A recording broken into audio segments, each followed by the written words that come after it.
असलामुअलैकुम दोस्तों की हाल चाल है। ਗਿਆਨੀ संत सिंह मस्कीन जी ਅੱਜ ਦੀ ਵੀਡੀਓ ਦੇ ਵਿੱਚ ਸਾਇੰਸ ਦੇ ਬਾਰੇ ਗੱਲ ਕਰਦੇ ਪਏ ਨੇ। ਕਿਆ ਸਾਇੰਸ ਕੁਰਾਨੇ ਪਾਕ ਗੁਰੂ ਗ੍ਰੰਥ ਸਾਹਿਬ ਤੋਂ ਅੱਗੇ ਨਿਕਲ ਗਈ ਹੈ ਜਾਂ ਹਜੇ ਭੱਜ ਨਸ ਕਰਦੀ ਫਿਰਦੀ ਹੈ। अरबद नरबद धुंधुकारा धरण न गगना हुक्म अपारा ना दिन रैन चंद न सूरज सुन्ने सुन रहाएदा। महाराज कहते ने युगां तो पहले समय तो पहले मनुखां तो पहले धुंध ही धुंध सी, कुछ भी नहीं सी, कुछ भी नहीं सी। और आप सुन के हैरान होवोगे, अजोकी साइंस सहमत हो गई है। साइंस की अज खोज गुरु बाबा गालबन 550 साल पहले कह रहे हैं। सुभान अरबद नरबद धुंधुकारा, युगां तो पहले मनुखां तो पहले काल तो पहले समय तो पहले धुंध ही धुंध सी, धुंध ही धुंध सी। अरबद नरबद धुंधुकारा धरण न गगना हुक्म अपारा, ये जमीन भी नहीं सी, ये आसमान भी नहीं सी। ना दिन रैन चंद न सूरज सुन्ने सुन रहाएदा। दिन भी नहीं सी, रात भी नहीं सी, चंद्रमा भी नहीं सी, सूरज भी नहीं सी, तारे भी नहीं सन, नहीं सी, ये सब कुछ नहीं सी। आप दी ज्ञातली अर्ज करा, साइंस ने बकायदा ऐसी फिल्म बनाई है, मैं शिकागो साइंस म्यूजियम दे च देखी। छोटी दे साइंटिस्ट मैनू लै गए किधरे शिकागो, वो 7 दिन कथा सुनन आए ते मैं श्री राग दी इस पंक्ति का खुलासा कर रहा सी। दिन रब चले निस सस चले, चल रहा है सूरज, चल रहा है चंद्रमा, चल रहे ने तारे, चल रही है जमीन, सब कुछ चल रहा है। तो चल रहे तो किधरे पहुँचना होगा। इस वास्ते गुरबाणी संसार नूं कहंदी है चंचल। चंचल दे अर्थ ने चल चल, जो चलदा है चलदा है चलदा है, चंचल।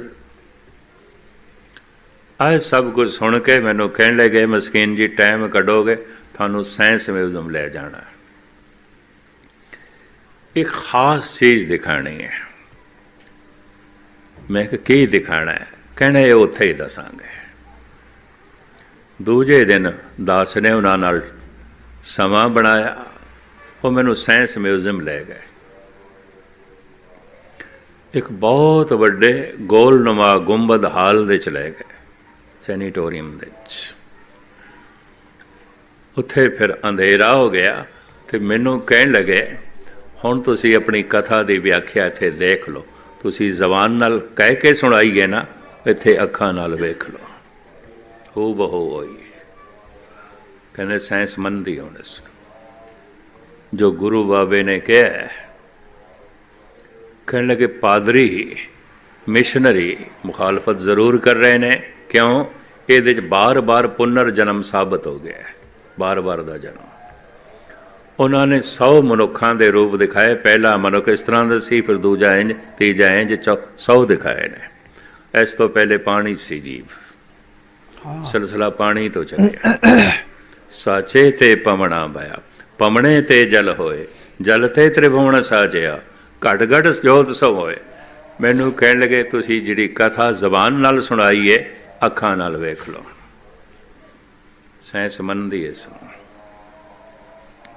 खैर, मैं थोड़े सामने धन गुरु नानक देव जी महाराज दे बोल रख रहा। सतगुरुदेव जी महाराज कहते अरबद नरबद धुंधुकारा धरण न गगना हुक्म अपारा। ये जमीन नहीं सी, आसमान नहीं सी, ना दिन रैन चंद न सूरज सुन्ने सुन रहाएदा। सूरज नहीं सी, चंद्रमा नहीं सी, दिन नहीं सी, रात नहीं सी, बस धुंध ही धुंध सी। अरबद नरबद धुंधो, धुंध ही धुंध सी, धुंध ही धुंध। इसे ही धुंध दे एक दिन धमाका होया, आवाज़ हुई, शब्द होया, आवाज़ हुई बड़ी जोर दी। और आवाज़ इस तरह जिमें घड़ियाल वजाईदा है तो धुनाकार आवाज़ आती है, ये आवाज़ हुई। चूँकि वो आवाज़ अज भी मौजूद है, इस वास्ते संत जन आवाज़ का रूप बयान करते हैं। साइंटिस्ट लोगों ने जी आवाज़ उत्थे दिखाई वो भी मनते हैं, पर वो इस तरह उन्होंने दिखाई जिमें एक तोप का बहुत वड्डी तोप का गोला चले तो जो आवाज़ आती है वो दिखाई तो धुनाकार, पर जिमें तोप का गोला चलता है। पर कबीर, स्वामी महावीर और सनातनी उपनिषदां दे ऋषि, फिर कलयुग दे अवतार धन गुरु नानक, गुरु गोबिंद सिंह जी महाराज इस तरह नहीं मनते। आवाज़ की सी, मैं गुरु गोबिंद सिंह जी महाराज दे बोल तो गल आरंभ करा। धन गुरु गोबिंद सिंह जी महाराज फरमान करते हैं, ओंकार आद, आद कहते हैं पहले तो पहले, शुरुआत। ओंकार आद कथने अनाद, धुन ओंकार सी, ये आदि है, पहला बोल है, ये पहली आवाज़ है, ये ब्रह्मण की पहली आवाज़ है। इस तो पहले आवाज़ की दुनिया नहीं सी। अच्छा। इस तो पहले शब्द की दुनिया नहीं सी। फिर सुनना, जाप साहब दियां पंक्तियां ने, ओंकार आद कथने अनाद, ये अनादि कथनी है। आहत ते अनाहत दे च फर्क है। आहत दो चीज़ों के टकराव तो जोड़ा शब्द पैदा होता है, उन्होंने कहते हैं आहत। अनाहत जो चोट तो नहीं पैदा होया। अनाहत शब्द सीधा परमात्मा तो आया है, परमात्मा तो आया है, दो चीज़ों के टकराव तो नहीं पैदा होया। और चूंकि परमात्मा तो आया है, परमात्मा नासवंत नहीं है, तो वो शब्द भी नासवंत नहीं है, शब्द मौजूद है। यह भी महर्ज करा, ब्रह्मंड दे च मौजूद है। उन्होंने साडा मन सुन सकता है, पर मन कदों सुनेगा? मन चुप करे तां सुनेगा। तो मन बोलता है, हर एक का मन बोलता है, चुप तो करता ही नहीं। सनातन मत नूं बहुत पुराने समय तो ये पकड़ने च गल आई कि मन चुप करेगा तां ही सुनाई देगा। तो उन्होंने एक साधना आरंभी, पहले जबान भी साड़ी चुप करे, मौन रखिए, मतां शायद मन भी मौनी हो जाए। ਇਹਦੇ ਨਾਲ ਗੁਰੂ ਨਾਨਕ ਸਹਿਮਤ ਨਹੀਂ ਹੋਏ। ਚੁੱਪੇ ਚੁੱਪ ਨਾ ਹੋ ਬਈ, ਜ਼ਬਾਨ ਦੇ ਚੁੱਪ ਕਰਨ ਨਾਲ ਮਨ ਚੁੱਪ ਨਹੀਂ ਕਰਦਾ। ਚੁੱਪੇ ਚੁੱਪ ਨਾ ਹੋ ਬਈ, ਜੇ ਲਾਹਿਰਾਂ ਲਿਵਤਾਰ, ਜੇ ਇੱਕ ਲਿਵਤਾਰ ਮੌਨ ਲੰਬਾ ਵੀ ਰੱਖ ਲਈਏ ਸਾਰੀ ਜ਼ਿੰਦਗੀ ਦਾ, ਤਾਂ ਵੀ ਮਨ ਬੋਲਦਾ, ਮਨ ਨਹੀਂ ਚੁੱਪ ਕਰਦਾ। ਧਰਮ ਦੀ ਸਾਰੀ ਸਾਧਨਾ ਮਨ ਨੂੰ ਚੁੱਪ ਕਰਾਉਣ ਵਾਸਤੇ ਹੈ। तो मन चुप किवें करे?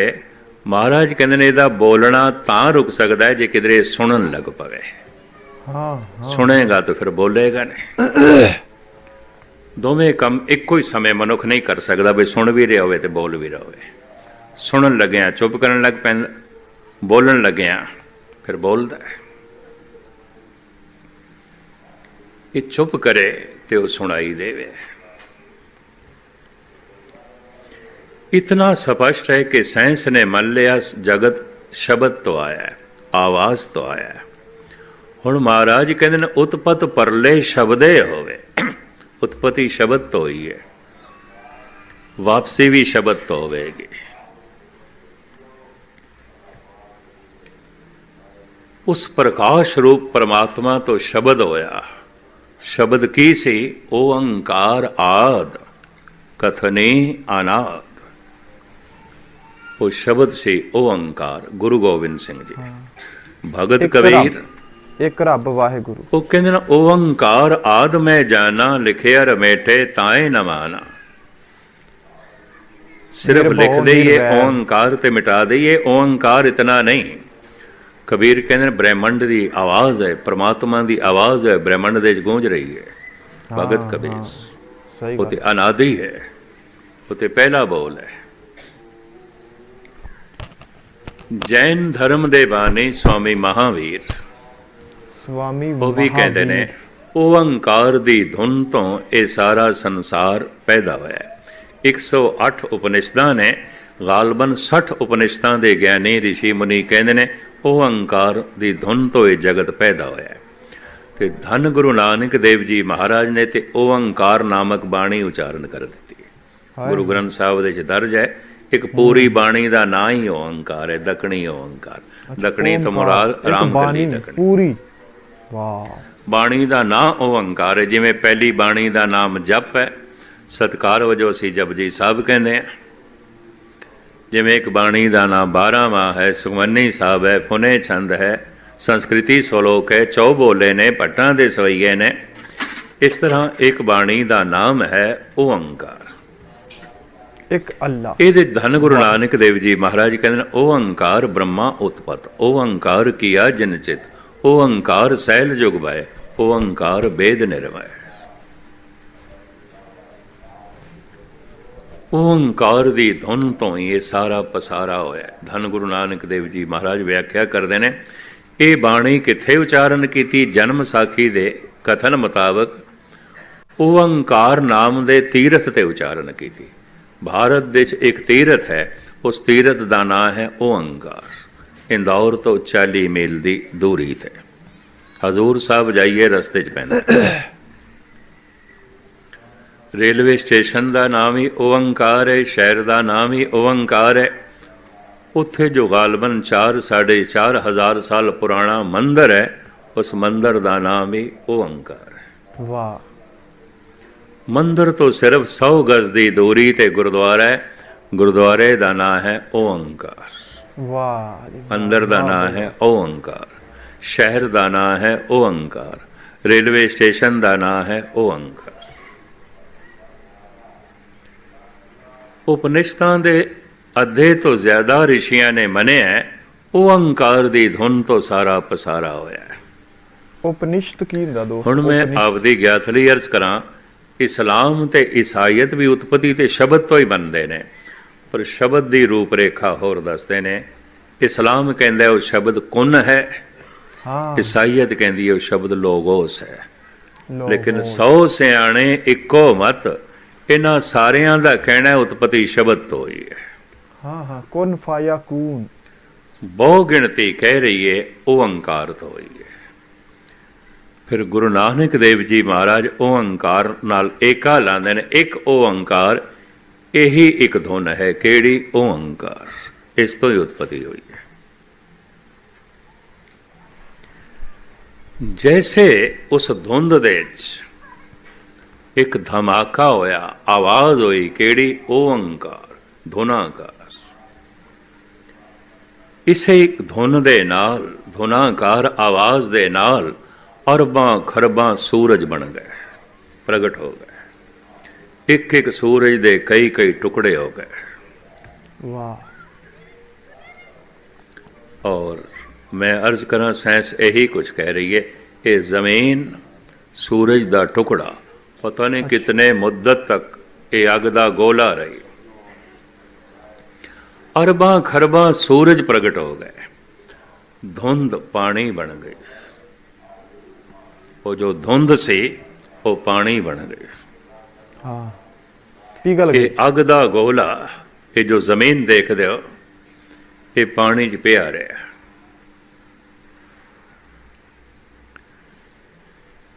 ਮੁੱਦਤਾਂ ਬਾਅਦ ਇਸ ਦਾ ਜਿਹੜਾ ਭਾਗ ਠੰਡਾ ਹੋਇਆ, ਉਹ ਪੱਥਰ ਦੇ ਰੂਪ ਦੇ ਵਿੱਚ ਪ੍ਰਗਟ ਹੋਇਆ। ਸਹੀ।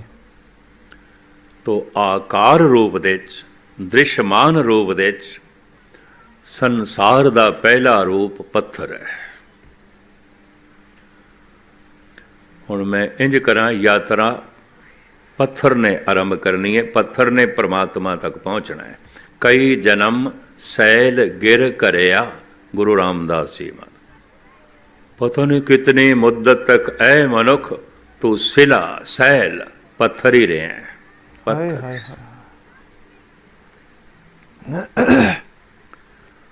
ਪੱਥਰ ਦਾ ਰੂਪ ਤੇ ਸੁਭਾਅ ਮੈਂ ਆਪ ਨੂੰ ਅਰਜ਼ ਕਰਾਂ।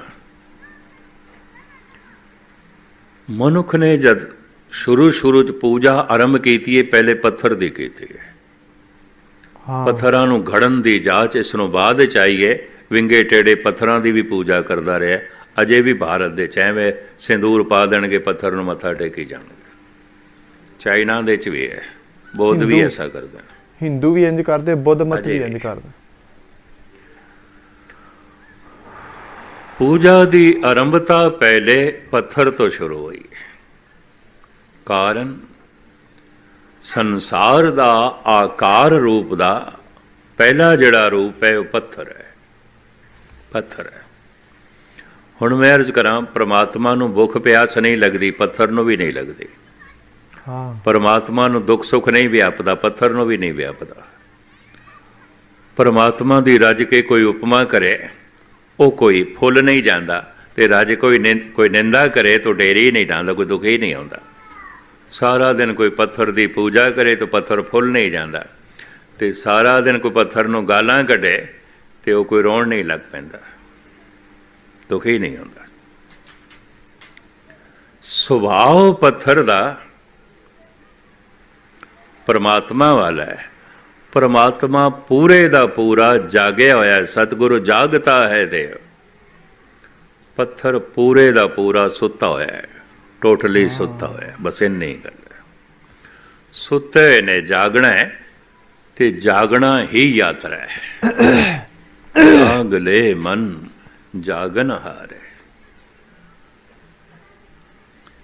ਹੁਣ ਛੋਟਾ ਰੂਪ ਮੈਂ ਪਹਿਲੇ ਬਿਆਨ ਕਰਾਂ। ਪੱਥਰ ਦਾ ਪਹਿਲਾ ਰੂਪ ਜੋ ਬਣਿਆ, ਹਜ਼ਾਰਾਂ ਲੱਖਾਂ ਸਾਲ ਦੀ ਲੰਬੀ ਯਾਤਰਾ ਤੋਂ ਬਾਅਦ ਪੱਥਰ ਮਿੱਟੀ ਬਣ ਕੇ ਬਨਸਪਤੀ ਦੀ ਸ਼ਕਲ ਵਿੱਚ ਪ੍ਰਗਟ ਹੋਇਆ ਹੈ। ਪਹਿਲਾ ਆਕਾਰ ਜੀਵਨ ਇੰਜ ਕਹਿ ਲਓ, ਜਿਹਦੇ 'ਚ ਕੋਈ ਥੋੜ੍ਹੀ ਜਿਹੀ ਜਾਗਰਤੀ ਆਈ, ਉਹ ਬਨਸਪਤੀ ਹੈ। ਸਾਡੇ ਨਾਲੋਂ ਪੁਰਾਣੀ ਹੈ, ਉਸ ਹਿਸਾਬ ਨਾਲ ਅਸੀਂ ਨਵੇਂ ਹਾਂ। ਕਿਉਂ? ਬਨਸਪਤੀ ਬਹੁਤ ਪੁਰਾਣੀ ਹੈ। ਬਨਸਪਤੀ ਦੇ ਵਿੱਚ ਜਾਗਰਤੀ ਘੱਟ ਤੋਂ ਘੱਟ 2-3% ਹੋ ਗਈ, ਤੇ ਜਾਗੇ ਹੋਏ ਮਨੁੱਖ ਦੀਆਂ ਲੋੜਾਂ ਹੁੰਦੀਆਂ ਨੇ, ਸੁੱਤੇ ਹੋਏ ਦੀਆਂ ਨਹੀਂ, ਬੇਹੋਸ਼ ਦੀਆਂ ਨਹੀਂ। ਜਾਗੇ ਹੋਏ ਦੀਆਂ ਲੋੜਾਂ ਹੁੰਦੀਆਂ। ਤੋ ਜਦ ਜਾਗ ਪਈ ਤਾਂ ਬਨਸਪਤੀ ਨੂੰ ਪਿਆਸ ਵੀ ਲੱਗਦੀ ਹੈ। ਪੱਥਰ ਜਾਗ ਪਿਆ ਬਨਸਪਤੀ ਦੇ ਰੂਪ ਵਿੱਚ, ਪਿਆਸ ਵੀ ਲੱਗਦੀ ਹੈ। ਜਾਗੇ ਹੋਏ ਦੀ ਲੋੜਾਂ ਨੇ। ਜਾਗਿਆ ਹੋਇਆ ਦੁਖੀ ਵੀ ਹੁੰਦਾ, ਸੁਖੀ ਵੀ ਹੁੰਦਾ। ਬਨਸਪਤੀ ਖਿੜਦੀ ਵੀ ਹੈ, ਮੁਰਝਾਂਦੀ ਵੀ ਹੈ। ਇਹਨੂੰ ਪਿਆਸ ਵੀ ਲੱਗਦੀ ਹੈ। ਥੋੜ੍ਹੀ ਜਿਹੀਆਂ ਜਾਗੀ ਹੈ, ਇਸ ਵਾਸਤੇ ਦੀਆਂ ਥੋੜ੍ਹੀ ਜਿਹੀਆਂ ਸੀਮਤ ਜਿਹੀਆਂ ਲੋੜਾਂ ਨੇ, ਤੇ ਜੇ ਲੋੜਾਂ ਨਾ ਪੂਰੀਆਂ ਹੋਣ, ਬਨਸਪਤੀ ਮੁਰਝਾਂਦੀ ਹੈ, ਮਰਦੀ ਹੈ। ਜਲ ਬਿਨ ਸਾਖ ਕੁਮਲਾਵਤੀ ਉਪਜੈ ਨਾਹੀ ਨਾ। ਕੁਮਲਾ ਜਾਂਦੀ ਹੈ, ਮੁਰਝਾ ਜਾਂਦੀ ਹੈ, ਮਰ ਜਾਂਦੀ ਹੈ। ਇਹਨੂੰ ਪਿਆਸ ਲੱਗਦੀ ਹੈ, ਭੁੱਖ ਨਹੀਂ ਲੱਗਦੀ, ਪਿਆਸ ਲੱਗਦੀ ਹੈ। ਸਿਰਫ ਪਾਣੀ ਚਾਹੀਦਾ ਹੈ। ਹਜ਼ਾਰਾਂ ਲੱਖਾਂ ਸਾਲ ਦੀ ਲੰਬੀ ਯਾਤਰਾ ਤੋਂ ਬਾਅਦ ਬਨਸਪਤੀ ਪਸ਼ੂ ਪਕਸ਼ੀ ਕੀੜੇ ਮਕੌੜਿਆਂ ਦੇ ਰੂਪ ਵਿੱਚ ਪ੍ਰਗਟ ਹੋਈ। ਅੱਛਾ ਅੱਛਾ ਅੱਛਾ। ਇਹ ਆਕਾਰ ਦਾ ਤੀਸਰਾ ਰੂਪ ਸੀ। ਪਹਿਲਾ ਪੱਥਰ, ਫਿਰ ਬਨਸਪਤੀ, ਫਿਰ ਪਸ਼ੂ। ਪਸ਼ੂਆਂ ਨੂੰ ਪਿਆਸ ਤੇ ਲੱਗਦੀ ਹੈ, ਪਰ ਭੁੱਖ ਵੀ ਲੱਗਦੀ ਹੈ। ਤਾਂ ਮੈਂ ਦੁਹਰਾਵਾਂ, ਨਿਰਾ ਪਾਣੀ ਪਿਲਾ ਕੇ ਗਊ ਨੂੰ ਨਹੀਂ ਜਿਵਾਇਆ ਜਾ ਸਕਦਾ, ਉਹਨੂੰ ਘਾਸ ਵੀ ਚਾਹੀਦੀ ਹੈ। ਨਿਰਾ ਪਾਣੀ ਪੀ ਕੇ ਸ਼ੇਰ ਨਹੀਂ ਜ਼ਿੰਦਾ ਰਹਿ ਸਕਦਾ, ਉਹਨੂੰ ਮਾਂਸ ਵੀ ਚਾਹੀਦਾ ਹੈ। ਭੁੱਖ ਜੋ ਲੱਗਦੀ ਹੈ, ਬੱਝੀ ਹੋਈ ਭੁੱਖ ਹੈ, ਪਸ਼ੂਆਂ ਦੀ ਪ੍ਰਕਿਰਤੀ ਨੇ ਬੰਨ੍ਹ ਕੇ ਰੱਖੀ ਹੋਈ ਹੈ। ਜਿਸ ਚੀਜ਼ ਦੀ ਭੁੱਖ ਹੈ ਉਹੀ ਚੀਜ਼ ਖਾ ਸਕਦੇ ਹਨ, ਦੂਸਰੇ ਨਹੀਂ। ਭੁੱਖੀ ਮਰ ਜਾਏਗੀ ਗਊ, ਮਾंस नहीं खाएगी। भुखा मर जाएगा शेर, घास नहीं खाएगा। इंग्लैंड ਦੇ ਕਿਧਰੇ घास ਦੇ ਵਿੱਚ ਗਊਆਂ ਨੂੰ ਮਾंस ਖਿਲਾਇਆ ਗਿਆ। ਸ਼ਾਇਦ ਆਪ ਨੂੰ ਪਤਾ ਹੋਵੇਗਾ, ਗਊਆਂ ਪਾਗਲ ਹੋ ਗਈਆਂ। ਹਾਂ ਉਹਨਾਂ ਦੀ ਖੁਰਾਕ ਹੀ ਨਹੀਂ ਆ। ਉਹ ਵੀ ਇਸ ਢੰਗ ਦਾ कि साइंटिस्ट लोगों ने कह दिता अगर मनुख पिएगा तो पागल हो जाएगा।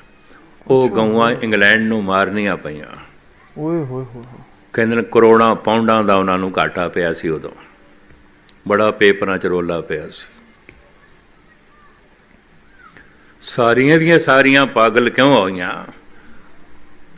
दरअसल जो उन्हां दी नेचुरल खुराक नहीं है वो खिलाई गई, नेचर के खिलाफ काम किया। सिर्फ इस वास्ते दुध ज्यादा देणगे, वो दुध ते ज्यादा आया पर वो पागल हो गए। आप दी ज्ञात लई अर्ज करा, प्रकृति ने उन्हां दा भोजन बन के रखे हुए है। प्यास भी लगती है, भुख भी लगती है, पशुआं कोल आवाज़ भी आ गई, वनस्पति कोल आवाज़ नहीं सी। पत्थर कोल ते ना भुख ना प्यास ना आवाज़, कुछ भी नहीं। पत्थर टोटली सोता होया है, टोटली सोता होया।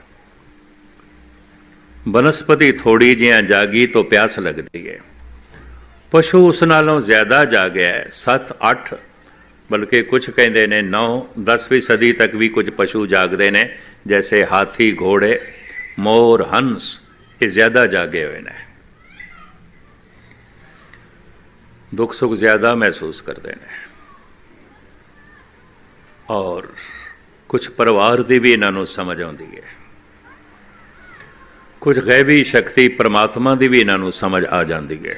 इन्होंने पशुओं बारे ऐसियां गाथावां ने, जैसे एक हाथी का जिक्र धन गुरु तेग बहादुर साहब जी महाराज बार बार अपनी बाणी करते हैं। जब ही शरण गही कृपा निध, गज गढ़ा ते छूटा, महिमा नाम कहा लो बरनो राम कहत, बंधन ते टूटा। गज हाथी नूं कहंदे ने। हाथी ने राम नूं पुकारिया, प्रभु नूं पुकारिया, मेरी मदद कर। इसदा मतलब गैबी शक्ति दा हाथी नूं बोध सी। आप दी ज्ञात लई अर्ज करा, ऐसा कहते हैं ऋषि मुनि, हाथी, घोड़ा, गऊ, कुछ होर, मोर, हंस इत्यादि पक्षी मनुख ते पशु की कड़ी ने, वो मरनगे ते मनुख बननगे। मैं ये तो नहीं कह रहा कि सारे हाथी कोई प्रभु का नाम जपते ने ते सारे सियाणे ने, सारे ते मनुख भी नहीं जपते, सारे ते मनुख भी नहीं सियाणे, बथेरे ते मनुख मूर्ख होंदे ने, गुस्ताखी माफ। लेकिन हाथियां दी संभावना है सियाणप आ जाण दी, घोड़े दे संभावना है सियाणप आ जाण दी। मालवे दी धरती, धन गुरु गोबिंद सिंह जी महाराज घोड़े ते सवार, घोड़ा चलन तो रुक गया, नहीं चलता। नाल सिंह ने घोड़ियां ते सवार, पर यह घोड़ा चलता ही नहीं। इशारियां नाल चलन वाला अज महाराज बार बार लगाम खिंचदे नहीं चलता। सतगुरु ने सोचा ऐसा ना होवे दे पैर दे कुछ लग गया होवे। आप थल्ले उतरे, पर थल्ले उतरदियां सार एकदम फिर काठी ते बैठ गए, लाकी मार के ते लगाम खिंची मोड़न वास्ते घोड़ा मुड़ गया। अच्छा, ते चल पिया। सिंह कहते ने महाराज ये एक पहली ते लंघनी सी, सामने हवेली च जाना सी, ये तो बहुत बल्ला पेगा, आप मुड़ पे हो, ये तो बिल्कुल नाल। महाराज कहने लगे मुड़ के ही जाना पेगा, लंबा पेंडा तय करना पेगा। कारण सतगुरु कहने लगे इस पहली दे 2 साल पहले तंबाकू बीजिया गया सी, घोड़ा नहीं लंघदा तो मैं की करा, नहीं जाता। ये सूरज प्रकाश की कथा है। नशे वाली घोड़े की सूंघण शक्ति बड़ी तिखी आती है, भावें 2 साल पहले बीजिया गया सी, पर धरती दे अजे भी उसकी मुश्क है सी, वो घोड़े नूं आई नहीं चलता। कल तक जो भारत दे मजाक उड़ाते सन सिख, तंबाकू नहीं पींदे, कख नहीं समझ, ਅੱਜ 에ਅਰਪੋਰਟ ਦੇ ਉੱਤੇ ਲਿਖ ਰੱਖਿਆ ਜਿਹੜਾ ਇੱਥੇ ਤੰਬਾਕੂ ਪੀਵੇਗਾ 1000 ਰੁਪਏ ਜੁਰਮਾਨਾ। ਮੈਂ ਕੌਣ ਕੰਬਖਤ, ਹੁਣ ਅਕਲ ਆਈ ਹੈ, ਹੁਣ ਅਕਲ ਆਈ ਹੈ ਤੁਹਾਨੂੰ, ਹੁਣ ਸਮਝ ਆਈ ਹੈ। ਸਤਿਗੁਰ ਦੇ ਘੋੜੇ ਨੂੰ ਵੀ ਸਮਝ ਹੈ। ਦੇਖੋ ਧੂਆਂ ਤੇ ਧੂਮਰਪਾਨ ਇਸ ਨੂੰ ਕਹਿੰਦੇ, ਧੂਮਰਪਾਨ, ਧੂਏ ਨੂੰ ਕਹਿੰਦੇ ਧੂਮਰਪਾਨ, ਧੂਆਂ ਪੀਣਾ। ਧੂਆਂ ਤੇ ਕੁੱਤੇ ਵੀ ਨਹੀਂ ਪੀਂਦੇ, ਖੋਤੇ ਵੀ ਨਹੀਂ ਪੀਂਦੇ, ਸੂਅਰ ਵੀ ਨਹੀਂ ਪੀਂਦੇ, ਬੰਦਾ ਹੀ ਪੀਂਦਾ ਧੂਆਂ। ਹੱਦ ਹੋ ਗਈ, ਪਾਣੀ ਪੀਵੋ, ਦੁੱਧ ਪੀਓ, ਧੂਆਂ ਕੀ ਪੀਣਾ ਹੁੰਦਾ। ਪਰ ਇਹ ਮੂਰਖਤਾ ਸਿਰਫ ਮਨੁੱਖ ਕਰਦਾ ਹੈ, ਮਨੁੱਖ ਕਰਦਾ ਹੈ। ਘੋੜੇ ਨੂੰ ਵੀ ਨਫ਼ਰਤ ਹੈ ਤੰਬਾਕੂ ਤੋਂ। तो घोड़े ਦੀ ਸੰਭਾਵਨਾ ਹੈ, ਉਹਦੀ ਅਕਲ ਕੰਮ ਕਰਦੀ ਹੈ, ਸਮਝਦਾ ਹੈ। ਮੈਂ ਫਿਰ ਅਰਜ਼ ਕਰਾਂ, ਮੈਂ ਇਹ ਨਹੀਂ ਕਹਿ ਰਿਹਾ ਸਾਰੇ ਘੋੜੇ ਅਕਲਮੰਦ ਹੁੰਦੇ ਨੇ, ਸਾਰੇ ਤੇ ਮਨੁੱਖ ਵੀ ਅਕਲਮੰਦ ਨਹੀਂ ਹੁੰਦੇ। ਪੀ ਰਹੇ ਨੇ ਤੰਬਾਕੂ, ਉੱਥੇ ਘੋੜੇ ਨੂੰ ਸਿਰਫ ਸਮੈਲ ਆਈਏ ਤੇ ਨਹੀਂ ਲੰਘਣਾ ਚਾਹੁੰਦਾ, ਲੇਕਿਨ ਜਿਹੜੇ ਮਨੁੱਖ ਪੀ ਰਹੇ ਨੇ ਉਹ ਤੇ ਗਏ ਗੁਜ਼ਰੇ ਹੋਏ ਨਾ, ਪਸ਼ੂਆਂ ਤੋਂ ਵੀ ਗਏ ਗੁਜ਼ਰੇ। ਹੋਰ ਕੀ ਨੇ? ਮੁਖਤਸਰ ਮੈਂ ਅਰਜ਼ ਕਰਾਂ, ਮੋਰ ਹੈ, ਹੰਸ ਹੈ, ਹਾਥੀ ਹੈ, ਘੋੜਾ ਹੈ, ਗਊ ਹੈ। ਇਹਨਾਂ ਦੇ 'ਚ ਬਹੁਤ ਵੱਡੀ ਸੰਭਾਵਨਾ ਹੈ ਇਹ ਦੁੱਖ ਸੁੱਖ ਜ਼ਿਆਦਾ ਮਹਿਸੂਸ ਕਰਦੇ ਨੇ ਔਰ ਪ੍ਰਭੂ ਚਿੰਤਨ ਵੀ ਕਰ ਲੈਂਦੇ ਨੇ ਥੋੜ੍ਹੇ ਜਿਹਾ। ਇਹ ਜਦ ਮਰਦੇ ਨੇ ਅਗਲਾ ਜਨਮ ਇਹਨਾਂ ਦਾ ਮਨੁੱਖ ਦਾ ਹੁੰਦਾ। ਅੱਛਾ, ਮਨੁੱਖ ਤੇ ਪਸ਼ੂ ਦੀ ਇਹ ਕੜੀ ਮੰਨੀ ਗਈ ਹੈ। ਹਜ਼ਾਰਾਂ ਲੱਖਾਂ ਸਾਲ ਦੀ ਲੰਬੀ ਯਾਤਰਾ ਤੋਂ ਬਾਅਦ ਬਨਸਪਤੀ ਪਸ਼ੂ ਦੀ ਸ਼ਕਲ ਦੇ ਵਿੱਚ ਪ੍ਰਗਟ ਹੋਈ ਤੇ ਪਸ਼ੂ ਕੋਲ ਪਿਆਸ ਤੇ ਸੀ, ਭੁੱਖ ਵੀ ਪੈਦਾ ਹੋਈ, ਆਵਾਜ਼ ਵੀ ਆ ਗਈ। ਆਵਾਜ਼ ਤੋਂ ਪਤਾ ਚੱਲਦਾ ਹੈ ਮੋਰ ਹੈ, ਇਹ ਕੋਇਲ ਹੈ, ਇਹ ਖੋਤਾ ਬੋਲਦਾ ਪਿਆ, ਇਹ ਗਊ ਬੋਲ ਰਹੀ ਹੈ, ਇਹ ਸੂਅਰ ਦੀ ਆਵਾਜ਼ ਹੈ, ਗਿੱਦੜ ਦੀ ਆਵਾਜ਼ ਹੈ, ਇਹ ਸ਼ੇਰ ਦੀ ਆਵਾਜ਼ ਤੋਂ ਪਸ਼ੂਆਂ ਦਾ ਪਤਾ ਚੱਲਦਾ ਹੈ।